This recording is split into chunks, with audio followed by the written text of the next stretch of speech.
The blue glow of the holographic display cast shadows across Captain Allenwright's tired face.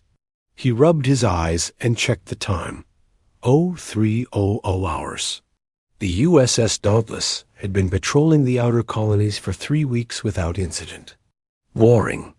Work, but necessary. Earth government wanted to show its presence in this newly settled region of space. "Captain, we're picking up something unusual," said Navigation Officer Lisa Howard. Her voice broke the quiet hum of the bridge. Allen straightened in his chair. "Define unusual, Officer Howard." "A ship, sir." "But ... it's not in our database. And it's big. Really big." Communications Officer Peter Kelly turned from his station. "Sir, they're hailing us. Universal Translator is having trouble, but it's working on it." Allen nodded. On screen, the main display flickered. A creature appeared that made several bridge crew members gasp. It had a reptilian face with 4 yellow eyes arranged in a diamond pattern. Its scales shifted color slightly as it moved, like oil on water. When it opened its mouth, rows of sharp teeth gleamed under the lights of what must have been its bridge. "Humans," the translator finally processed. "We are the Vrecta. We wish to speak." Allen stood. 20 years in Earth Fleet had taught him to hide his surprise. "This is Captain Allenwright of the Earth vessel Dauntless. We welcome peaceful contact." Peace, the alien seemed to consider the word. "Yes, peace through strength. We will come aboard your vessel to discuss matters of importance. Prepare to receive our shuttle." The screen went dark before Allen could respond. "Sir?" asked First Officer Diane Russell. "Are we letting them board?" Allen tapped his comlink. "Security, this is the captain. Prepare to receive alien visitors in Docking Bay 2. Full honor guard, but be ready for anything. Lieutenant Collins, report to the docking bay immediately." "Yes, sir," came the quick reply from Lieutenant Samantha Collins. Samantha was the ship's combat specialist and head of security. Allen wanted her there not just for protection, but for assessment. If anyone could evaluate the threat level of these aliens, it would be her. 30 minutes later, Allen stood in the docking bay with Samantha and a line of security officers as the alien shuttle landed. It was black and sleek, with no visible windows or seams. "What do you think?" Allen asked quietly. Samantha's blue eyes remained fixed on the shuttle. "Their ship is 5 times our size and could have destroyed us without warning. Instead, they asked to talk." "That's something." A door appeared in the shuttle, where there had been none before, sliding open silently. 3 aliens emerged. One in front stood nearly 8 feet tall. The 2 behind it were even larger. "That's the leader," Samantha whispered. "See how the others position themselves?" Allen stepped forward. "Welcome aboard the Dauntless. I am Captain Wright." The lead alien placed a clawed hand against its chest. "I am Ambassador Krevener of the Vrecta Dominion. These are my guards." It looked around the docking bay, with all 4 eyes moving independently. "Your vessel is ... smaller than we expected. We find it suitable for our needs," Allen replied. "This is Lieutenant Collins, my security chief." Krevener's upper eyes focused on Samantha, while the lower pair continued to scan the room. "Your security chief is very small." Samantha didn't react to the comment, but Allen noticed her slight shift in stance. "We have prepared a meeting room," Allen said. "If you'll follow me." As they walked through the corridors of the ship, crew members stopped to stare at the aliens. The Vrecta moved with surprising grace for their size, their tails swaying gently behind them for balance. In the conference room, the aliens refused the offered chairs, preferring to stand. Allen and his officers remained standing as well. "We have watched your colony ships enter this sector," Krevener began. "Your species is new to us." "We are relatively new to deep space travel," Alan admitted. We've only had faster-than-light capability for about 70 years. Yet you expand quickly, Krevenar noted. This interests us. The Vrekta control much of the space beyond this sector. We are warriors by nature and culture. For 50,000 years, we have tested ourselves against other species. Alan felt a chill. Tested? Combat. Competition. It is how we learn and grow. Krevenar's scales rippled with changing colors. Some species become our allies. Others become ... subjects. Samantha spoke for the first time. And which are you hoping will become? All four of Krevenar's eyes turned to focus on her. That depends on you, small human. Your kind is ... diminutive.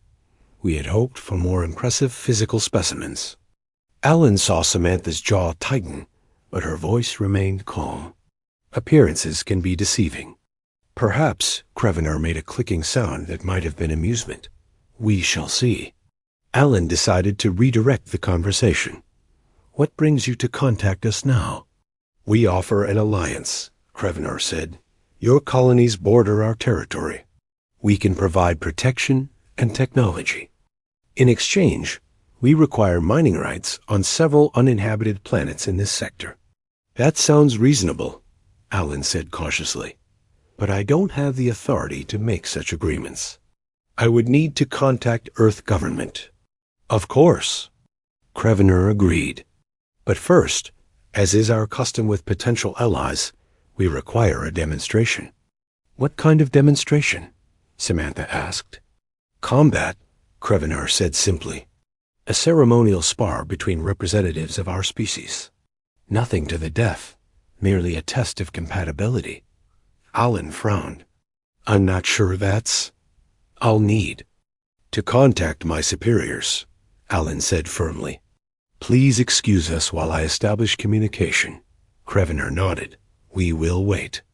In the adjacent room, Alan activated the quantum communicator. After a brief delay, Admiral Frank Powell's stern face appeared. Right? This better be important. Do you know what time it is here? Sir, we've made first contact with a species called the Vrekta. They're requesting an alliance, but they want a combat demonstration first. Powell's eyes widened. Show me these aliens. Alan transmitted the visual data. Powell studied it silently for a moment. This could be problematic, the Admiral finally said. They're clearly built for combat. What's your assessment? They could have attacked, but they didn't, Alan replied. I think this is genuinely their way of establishing relations. Permission to volunteer, sir, Samantha said, stepping into view. Collins, they're twice your size, Alan protested. She smiled slightly. That just makes me a smaller target. Powell considered this. Lieutenant, you understand the stakes. Here, this isn't just about you or the Dauntless. This is humanity's first impression. Yes, sir, Samantha said. I understand completely. Powell nodded slowly. Very well. Captain Wright, you have authorization to proceed with this demonstration, but priority one is ensuring Lieutenant Collins' safety. At the first sign of real danger, you pull her out. Diplomatic incident be damned. Understood, Admiral, Alan said.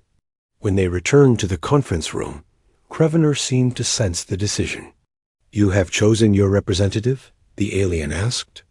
Lieutenant Collins will represent humanity, Alan confirmed. The Vrekta delegation made that strange chittering sound again. One of the guards leaned down and whispered something to Krevenar. My guard Drevtak will represent the Vrekta, Krevenar announced.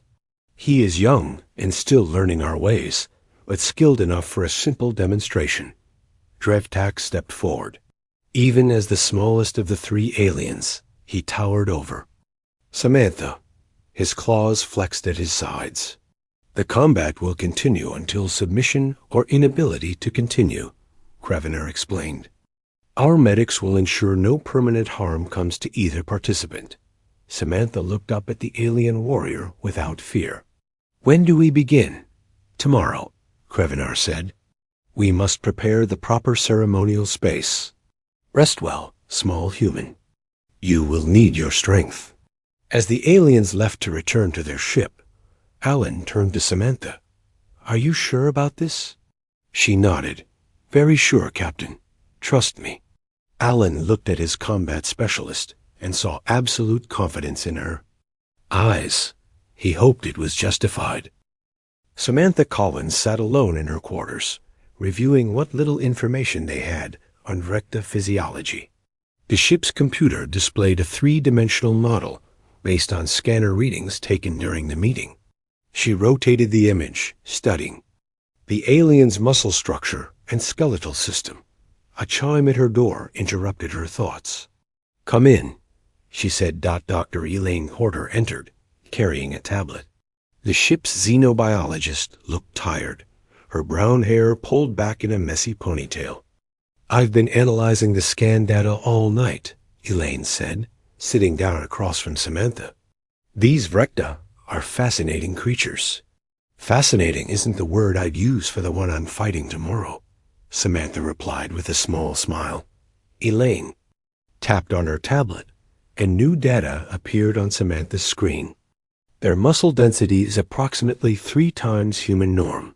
Their reflexes are superior to ours, and their hide is thick enough to resist most blunt force trauma. "Any weaknesses?" Samantha asked. "Their joints," Elaine pointed to several spots on the model, "similar to Earth reptiles. And here, at the base of the skull, there's a cluster of nerve endings that might be vulnerable." Samantha nodded, memorizing the locations. "Their social structure? Definitely hierarchical, based on strength and combat prowess," Elaine said. "From what I can tell, they value honor highly. They don't seem to be cruel for cruelty's sake." "That's something, at least," Samantha mused.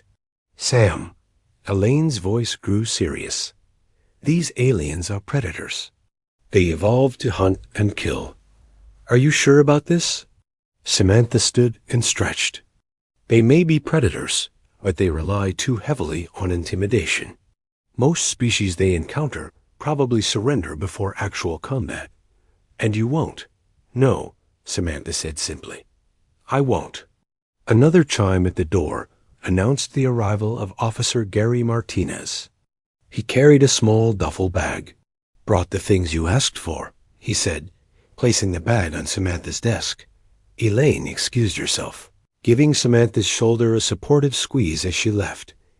Gary had served with Samantha during the asteroid belt insurgency 2 years ago. He was one of the few people who had seen her in actual combat. "You really think you can take this thing?" he asked once they were alone. Doc. Samantha unzipped the bag, checking its contents. "I don't need to take him. I just need to make a point." "What point is that?" "That humans shouldn't be underestimated," she replied. "Help me warm up?" For the next hour, they practiced in the small open space of her quarters. Gary attacked from different angles while Samantha deflected, countered, and occasionally put him on the floor. 12 seconds, she said as they finished. "That's all I need." Gary rubbed his shoulder where she had pinned him. 12 seconds against that thing? You're that confident?" "Trust me," she replied, helping him up. "Just make sure the captain understands what I'm doing before they misinterpret." Gary nodded. "I'll brief him. Get some rest, Sam." After he left, Samantha sat cross-legged on the floor, closed her eyes, and began her pre-combat meditation routine. She slowed her breathing, visualizing the coming fight in perfect detail. Morning came quickly. Captain Wright met Samantha outside the observation deck, which had been cleared for the ceremonial combat. His face showed concern. "Lieutenant, Officer Martinez briefed me on your strategy," he said quietly. "Are you certain this is the right approach?" "Yes, sir," she replied. "First impressions matter. We need to show strength, but also restraint." He studied her face for a moment, then nodded. "Very well. The Vrecta delegation is already inside." They entered the observation deck together. The large space had been cleared of furniture, creating an open area in the center. Devrekta stood on one side, several human officers on the other. Samantha noticed that all three aliens wore what appeared to be ceremonial armor, decorated with strange symbols. Krevener stepped forward. "Captain Wright, is your warrior prepared?" "Lieutenant Collins is ready," Alan confirmed. Krevener's 4 eyes blinked in sequence. "Where is her armor? Her weapons?" "She won't need them," Alan said, repeating the line they had agreed upon. Aliens made that chittering sound again, their version of laughter. Drevtak, the youngest of the three, removed his upper armor, revealing scaled skin that shifted between dark green and purple.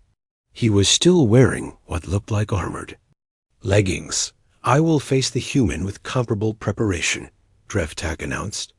His voice was higher than Krevener's, but still rough and alien. Samantha walked to the center of the room, wearing standard PT, gear-black shorts, and a gray tank top. She looked absurdly vulnerable next to the massive alien. "Your warrior brings no protection?" Krevener asked Alan, sounding almost concerned. "She brings all she needs," Alan replied. The captain and ambassador moved to the side as Drevtak entered the circle. The Vrekta warrior stood nearly 7 feet tall, with muscular arms ending in clawed hands. His tail swayed behind him, clearly used for balance and possibly as a weapon. "The rules are simple," Krevener announced. "The combat continues until one participant submits or is unable to continue. No permanent damage is to be inflicted." Samantha nodded her understanding, keeping her eyes on Drevtak. The alien began to circle her slowly, studying her with all 4 eyes. "Do humans have a pre-combat ritual?" Krevener asked Captain Wright. "Some do," Alan replied. "Lieutenant Collins prefers focus over ceremony." Drevtak suddenly lunged forward, not attacking, but testing Samantha's reflexes. She didn't flinch or back away, merely tracked his movement with calm eyes. This seemed to confuse the alien. He pulled back, circling again. "You are very small," Drevtak observed, "even for a human." Samantha remained silent, watching and waiting. "Do you not speak?" Drevtak asked, sounding irritated. "Is this how humans show respect in combat?" "I speak when necessary," Samantha finally replied. "Are you ready to begin?" The alien made a gesture that might have been the equivalent of a smile, revealing rows of sharp teeth. "I will try not to damage you permanently, small human. A simple spar to demonstrate our superiority should suffice." Several of the watching humans tensed at this, but Samantha remained calm. "That's considerate of you," she said. "Whenever you're ready." Drevtak's posture changed subtly.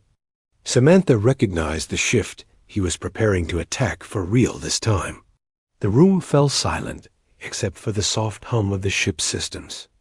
"Your species is young," Drevtak said. "There is no shame in learning your place in the galaxy." Samantha finally allowed herself a small smile. "We're still figuring out our place. But I promise you this, it's not where you think it is." This seemed to anger the alien. His scales darkened to a deep purple, and his tail whipped once behind him. "Begin," Krevener called out. Drevtak charged.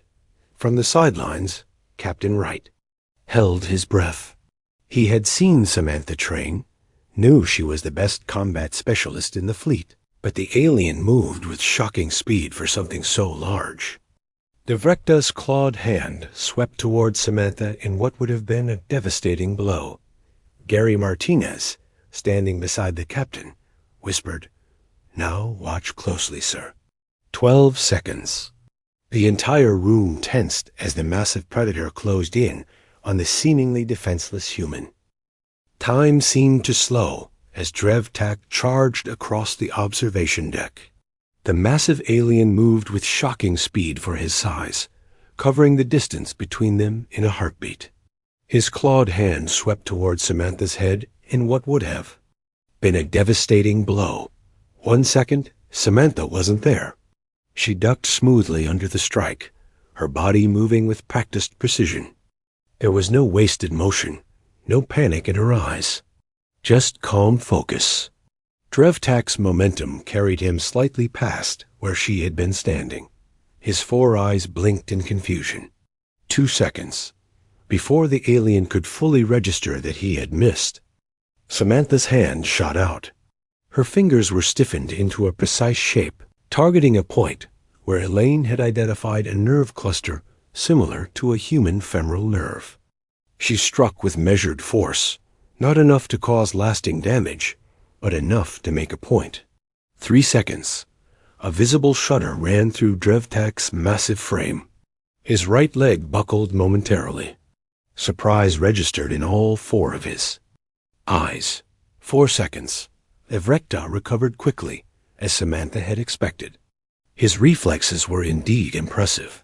He spun to face her, now more cautious, but also more angry. His scales darkened to an almost black purple. "You are faster than you look," he growled. 5 seconds. Drevtak didn't charge this time.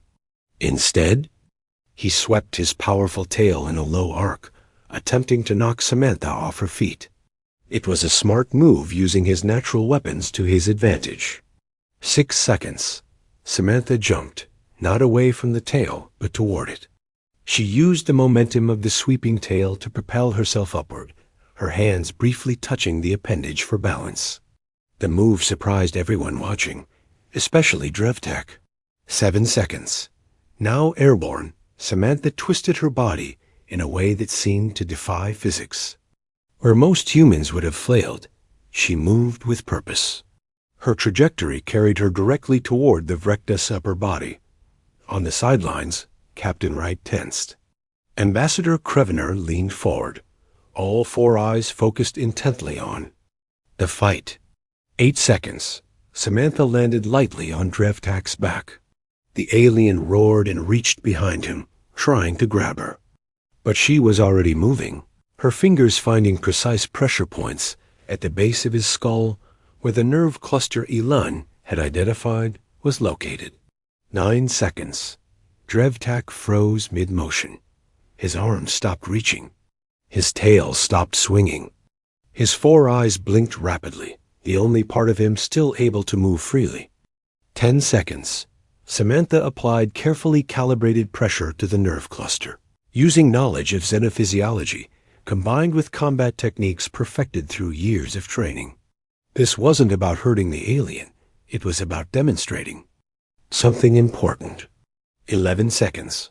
The massive Vrekta warrior collapsed to his knees, then fell forward onto the deck.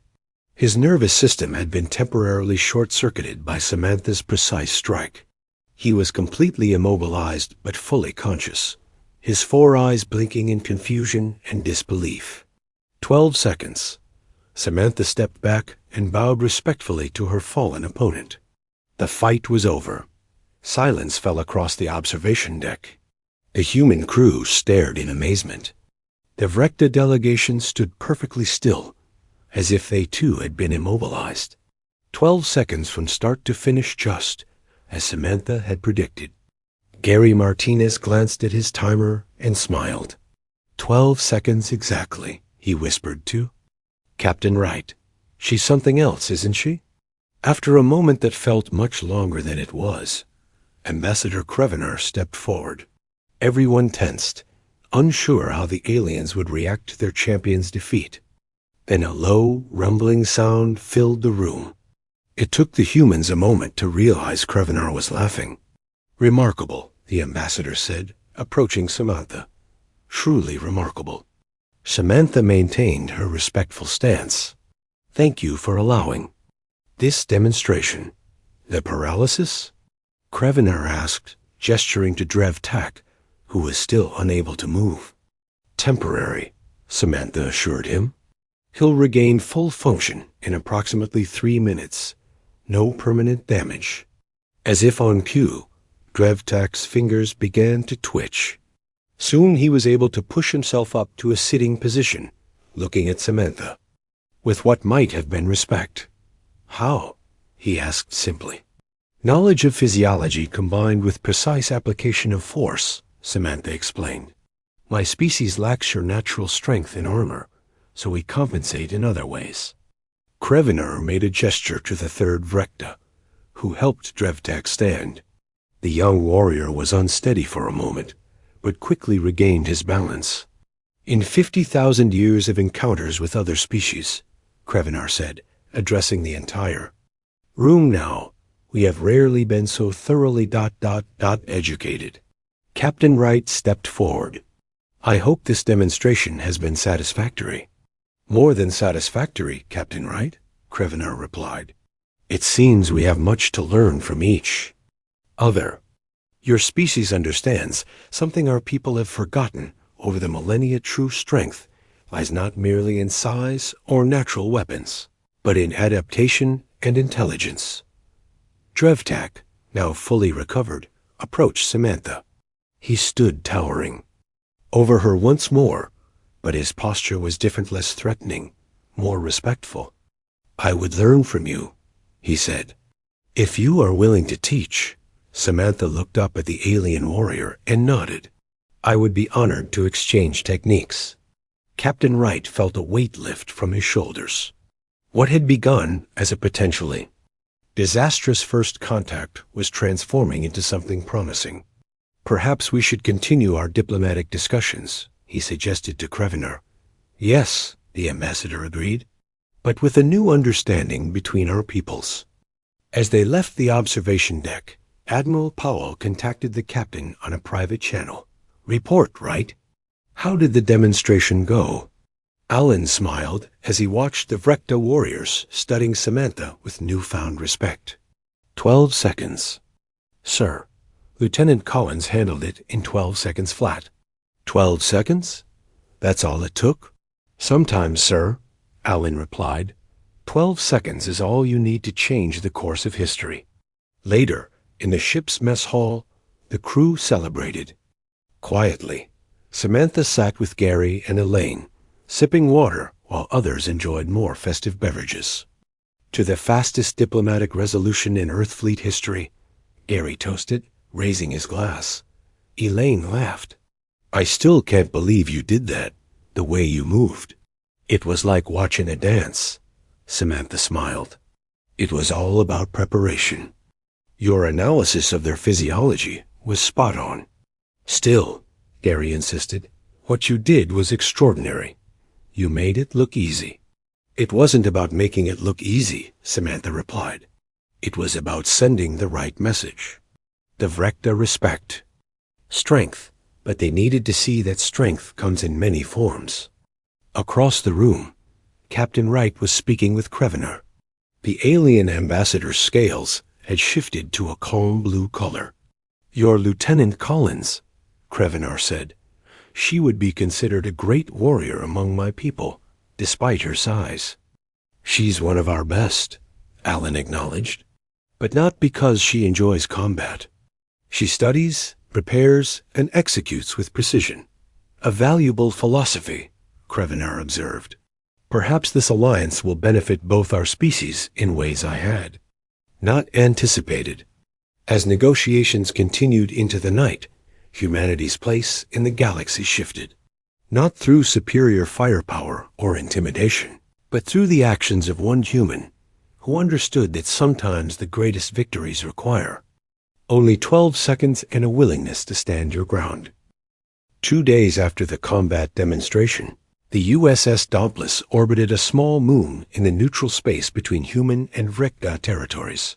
Captain Alan Wright stood in Observation Room 3, watching as Lieutenant Samantha Collins instructed a group of 5 Vrekta warriors, including Drevtak. Again, Samantha said, demonstrating a defensive stance. Your center of gravity is different from ours, so you need to adjust like this. The aliens attempted to copy our movements. Despite their massive size and natural fighting abilities, they struggled with the subtle positioning she was teaching. Fascinating, said a voice beside Alan. He turned to find Ambassador Krevener watching the training session. They're quick learners, Alan observed. Yes, but that is not what fascinates me, Krevener replied. It is that they wish to learn it all. For generations, the Vrekta have believed our natural abilities made us superior warriors. Lieutenant, Collins has challenged that belief in just 12 seconds. Alan smiled. That's what humans do best, challenge assumptions, including our own. On the training mat, Drevtak had come closest to mastering the technique Samantha was teaching. The young warrior had become her most dedicated student. I still do not understand, Drevtak said.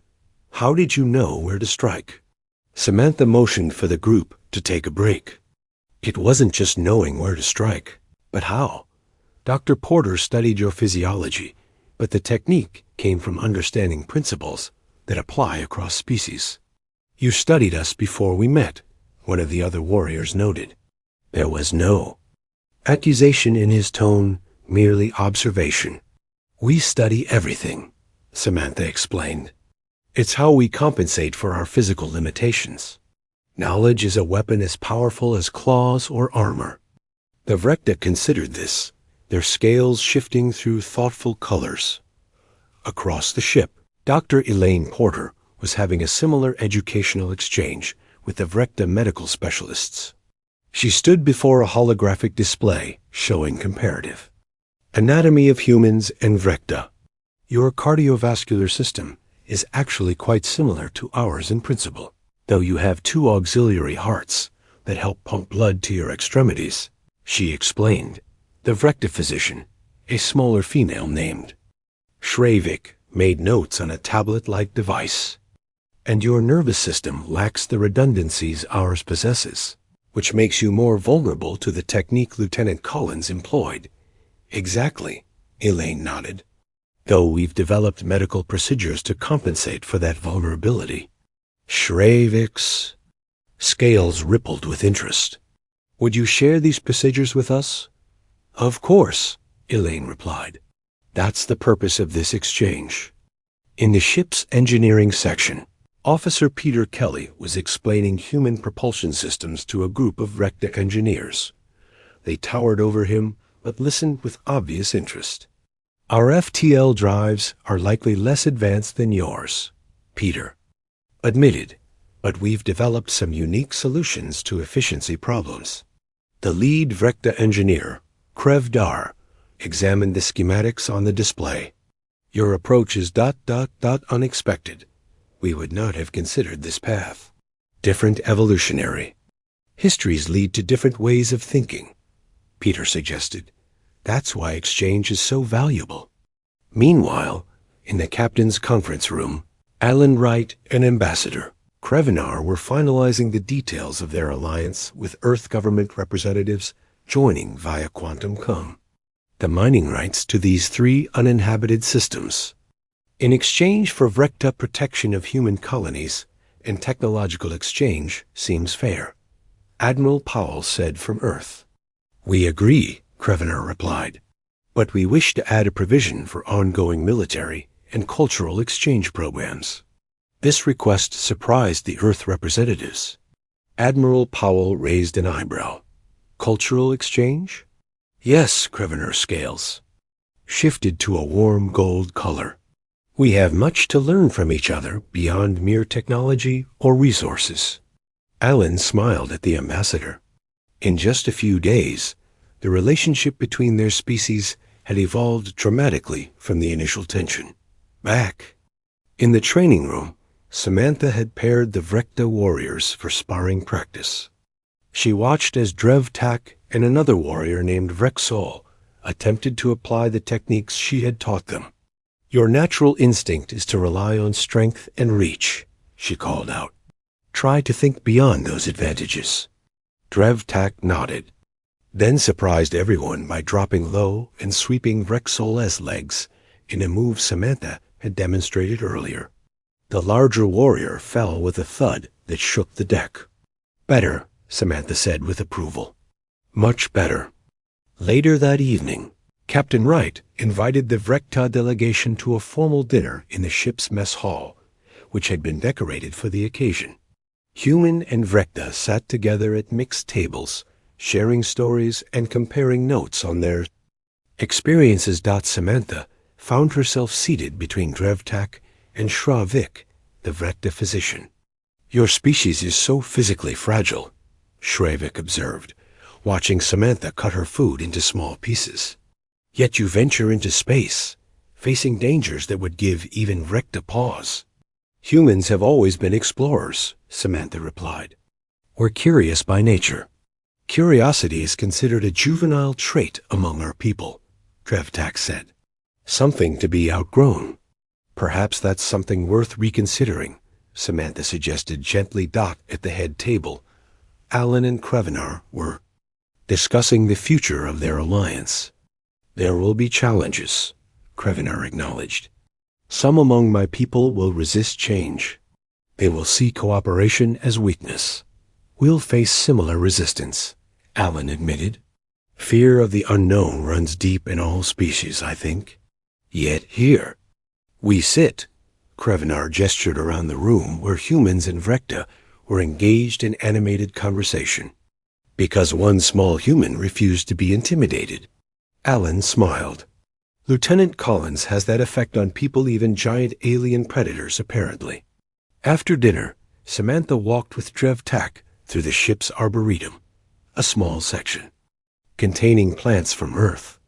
The Vrekta warriors seemed fascinated by the variety of flowers and trees. In our society, warriors rarely appreciate beauty for its own sake, Drevtak said, gently touching a rose petal with one massive clawed finger. It is seen as ... unnecessary.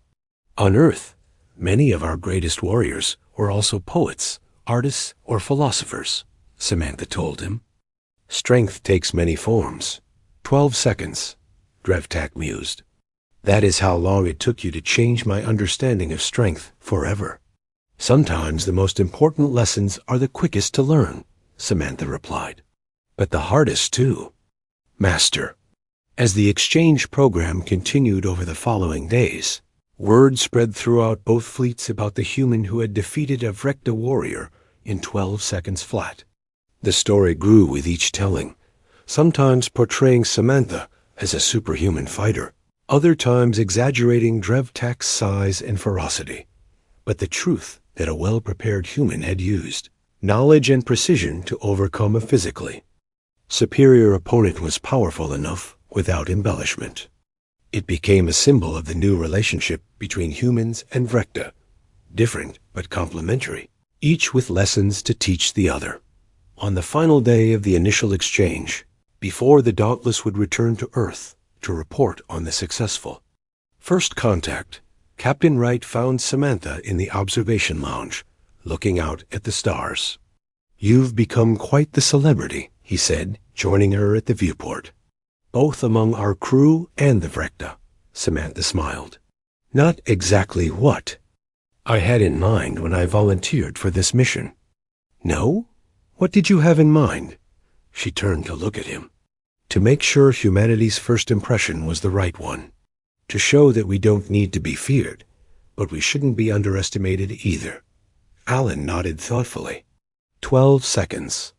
To change interspecies relations forever. Not bad for a day's work, Lieutenant. 1 year later, Lieutenant Samantha Collins stood at attention in the Grand Hall of Earth Government Headquarters in Geneva.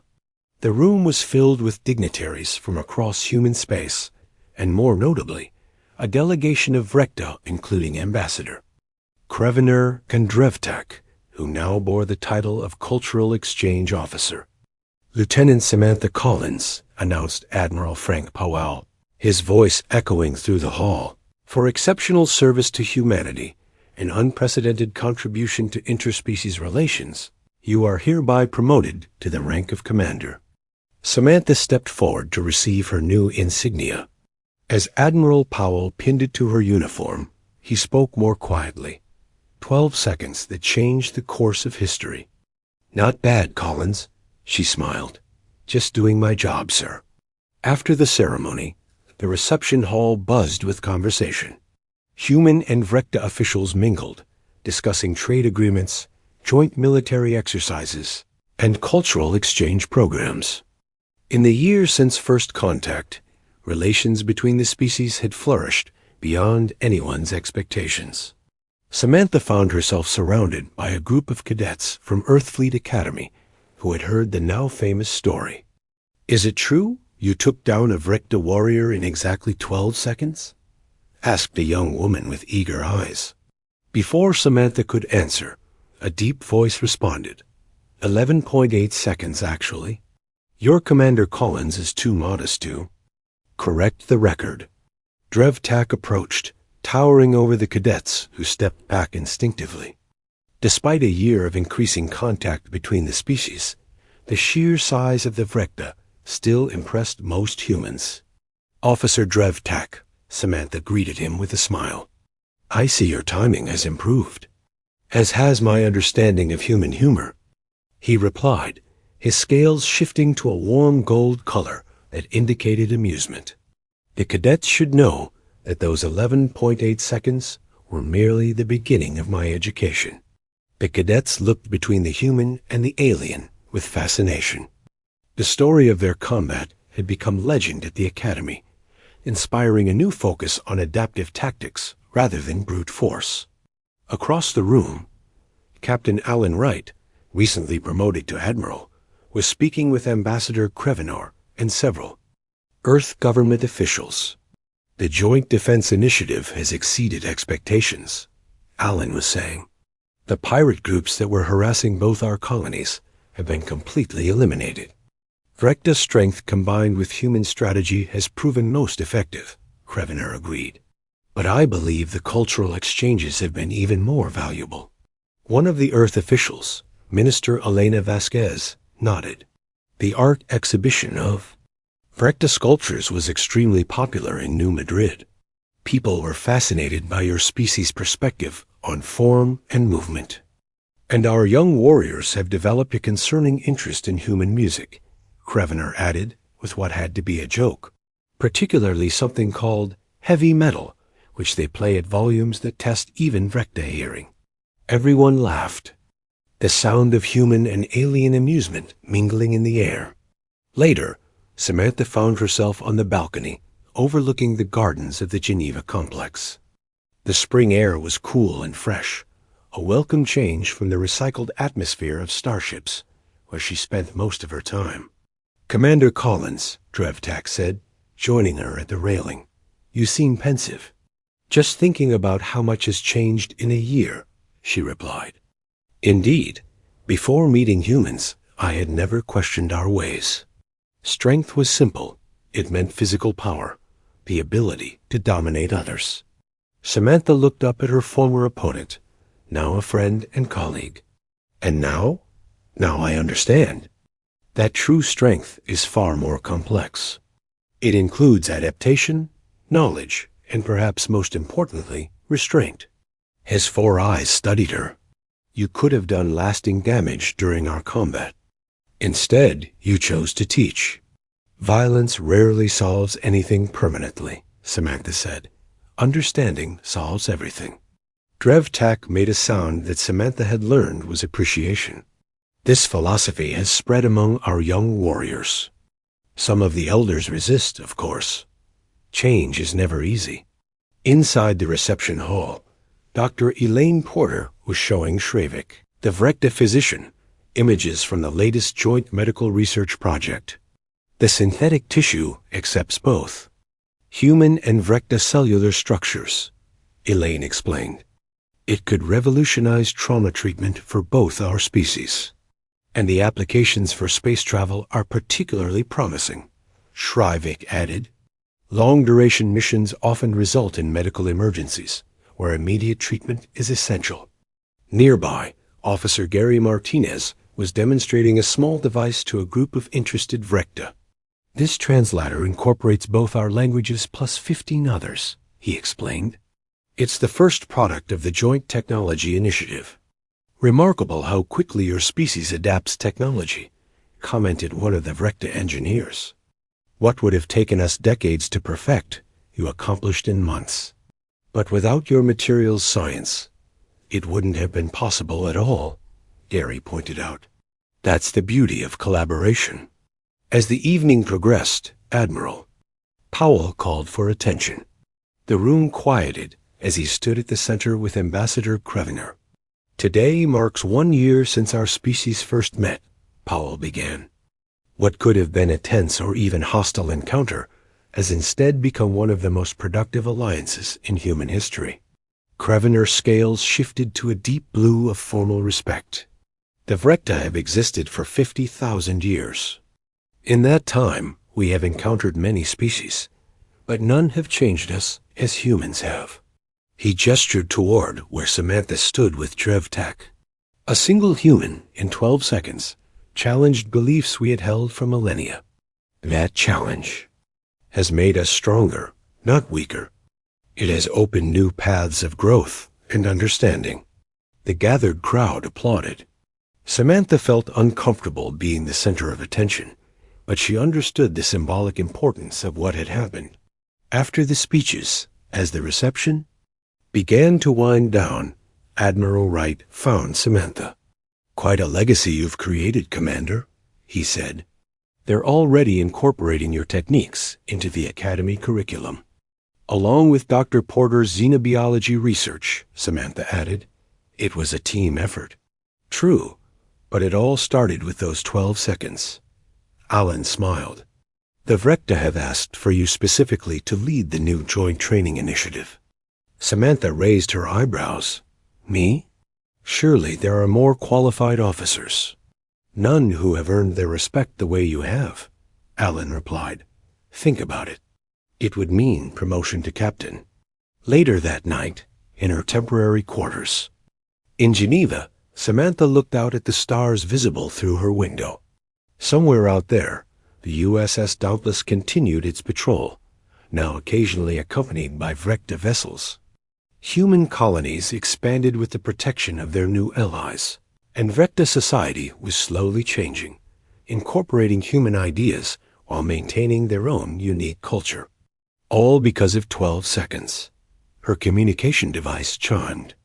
It was a message from Drevtak. "The elders have approved the Joint Combat Academy. They request that the first lesson focus on the importance of understanding your opponent rather than merely overpowering them. An appropriate beginning, I think." Samantha smiled and sent her reply. Lesson 1. Sometimes the strongest move is restraint. Lesson 2. Never underestimate a human. She could almost hear Drevtak's rumbling laugh in his response. "That lesson took me exactly 12 seconds to learn." Some say it was the most efficient education in Vrekta history. As Samantha prepared for bed, she reflected on the strange path her life had taken. She had joined Earthfleet to protect humanity, never imagining that her greatest contribution would come not from fighting, but from showing restraint in the right moment. 12 seconds had changed 2 species forever. Sometimes that was all the time needed to make history.